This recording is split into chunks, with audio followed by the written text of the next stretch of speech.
was a kid, I used to think that pork chops and karate chops were the same thing. I thought they were both pork chops. And because my grandmother thought it was cute, and because they were my favorite, she let me keep doing it. Not really a big deal. One day, before I realized fat kids are not designed to climb trees, I fell out of a tree and bruised the right side of my body. I didn't want to tell my grandmother about it because I was scared I'd get in trouble for playing somewhere I shouldn't have been. A few days later, the gym teacher noticed the bruise and I got sent to the principal's office. From there, I was sent to another small room with a really nice lady who asked me all kinds of questions about my life at home. I saw no reason to lie. As far as I was concerned, life was pretty good. I told her whenever I'm sad, my grandmother gives me karate chops. This led to a full-scale investigation, and I was removed from the house for 3 days until they finally decided to ask how I got the bruises.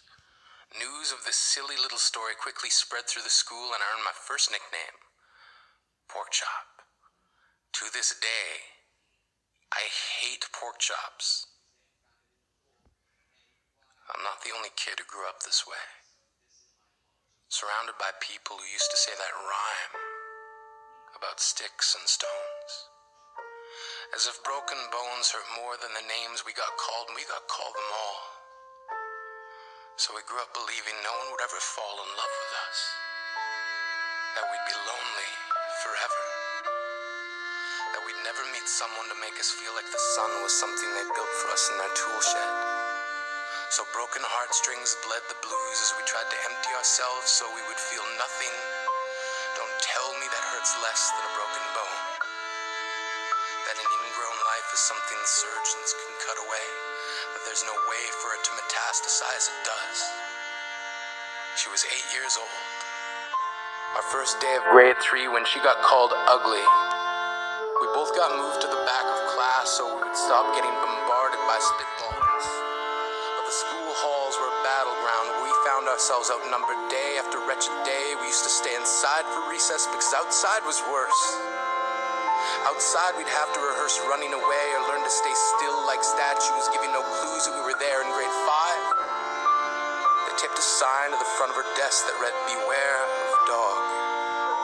To this day, despite a loving husband, she doesn't think she's beautiful because of a birthmark that takes up a little less than half her face. Kids used to say she looks like a wrong answer that someone tried to erase but couldn't quite get the job done.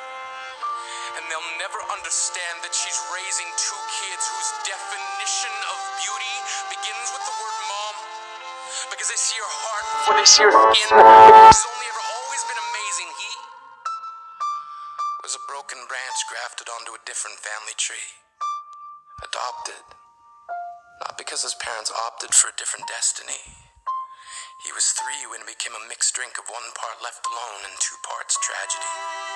Started therapy in 8th grade. Had a personality made up of tests and pills. Lived like the uphills were mountains and the downhills were cliffs. 4/5 suicidal, a tidal wave of antidepressants, and an adolescence being called pauper. 1 part because of the pills. 99 parts because of the cruelty. He tried to kill himself in grade 10 when a kid who could still go home to mom and dad had the audacity to tell him, "Get over it." As if depression is something that can be remedied by any of the contents found in a first aid kit. To this day, he is a stick of TNT lit from both ends. Could describe to in detail the way the sky bends in the moments before it's about to fall. And despite an army of friends who all call him an inspiration, he remains a conversation piece between people who can't understand. Sometimes being drug-free has less to do with addiction and more to do with sanity. We weren't the only kids who grew up this way. To this day, kids are still being called names.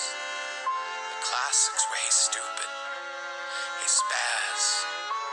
Seems like every school has an arsenal of names getting updated every year.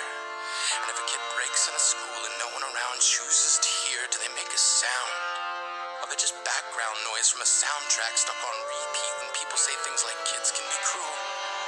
Every school was a big top circus tent, and the pecking order went from acrobats to lion tamers, from clowns to carnies. All of these miles ahead of who we were freaks. Lobster